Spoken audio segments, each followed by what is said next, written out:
भगवान शंकर की बड़ी ही अद्भुत कहानी सुनाने जा रही हूँ। एक बार भगवान भोलेनाथ पृथ्वी लोक पर भ्रमण के लिए गए तो उन्होंने एक युवा को देखा। वह ईश्वर को दोष देता जा रहा था। वह अपने जीवन से निराश था, दुखी था। तब भगवान शंकर बौद्ध भिक्षु का रूप धारण करके उस युवा को असली दुख के बारे में ज्ञान देते हैं। तो चलिए इस कहानी के माध्यम से समझते हैं कि असली दुख क्या होता है। अगर आप यह कहानी सुन रहे हैं तो पूरा सुनिए। इस कथा को आधा अधूरा छोड़कर जाने की गलती मत करिएगा, क्योंकि इस पवित्र कथा को पूरा सुनने से मनचाहा फल की प्राप्ति होगी। इसलिए इस कथा को पूरा सुने।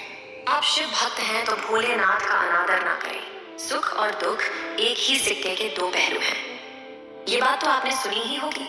सुख और दुख हमारे जीवन में लगातार आते ही रहते हैं और हमें लगता है कि हमारे जीवन में हजारों दुख हैं, हजारों समस्याएं हैं। लेकिन अगर आप वास्तविक तौर पर देखें, अगर आप इस बात को अच्छी तरह से समझें, तो आप ये समझ पाएंगे कि हमारे जीवन में केवल एक ही दुख होता है। और दुख क्या है वो हम इस कहानी के माध्यम से जानेंगे। और उस दुख का निवारण, उस दुख का समाधान क्या है, वो भी हम इस कहानी में ही जानेंगे। तो इस कहानी के अंत तक जरूर बने रहिए। एक समय की बात है, एक गांव में एक व्यक्ति रहता था। उसका नाम वह बड़ा आलसी था और अपने जीवन से बहुत निराश था। और उसका कारण यह था कि उसने अब तक अपने जीवन में कुछ भी हासिल नहीं किया था। वह कुछ भी नहीं करता था। उसके घर वाले भी इस बात से बहुत परेशान रहते थे।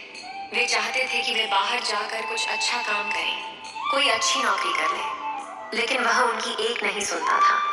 उसके घर वाले दूसरों का उदाहरण देकर उसे ताने मारते थे, उसे तरह तरह की बातें कहते थे। लेकिन उसे जिस कारण जब भी वो लोग मिलते तो वे लोग अपनी बढ़ चढ़कर बड़ाई किया करते। लेकिन सोनू कुछ नहीं करता था, जिस कारण जब भी कोई उससे पूछता कि तुम क्या कर रहे हो, तो वह कुछ नहीं कह पाता। उसे यह कहने में बहुत शर्म महसूस होती थी कि वह कुछ नहीं करता।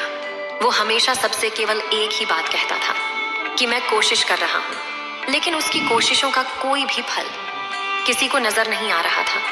देखते ही देखते अब ऐसा समय आ चुका था कि रवि सबसे मुंह छुपाता, ताकि कोई उसे यह न पूछ ले कि तुम क्या करते हो, जिस कारण वो कभी किसी के सामने भी नहीं आता था।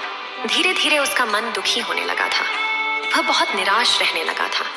उसे अब ऐसा प्रतीत होता था मानो वह इस धरती पर बोझ है, जिस कारण वो अपने आप को बहुत अकेला महसूस करता, बहुत तन्हा महसूस करता। एक दिन तो उसके मन में ये भी विचार उत्पन्न होने लगे कि मेरे हाथों में कुछ नहीं है, तो मैं क्या कर सकता हूँ। अकेले बैठकर वह रोता रहा और भगवान को दोष देता रहा। एक दिन छुपता छुपाता वह घर से निकलकर कहीं जा रहा था। तभी उसने रास्ते में देखा कि एक बौद्ध भिक्षु लोगों को प्रवचन दे रहे हैं और प्रवचन में वह दुख की बातें कर रहे हैं। सोनू कुछ देर के लिए अपना मुंह छुपाकर वहीं पर खड़ा हो गया ताकि उसे कोई देख न ले और चुपचाप वह भिक्षु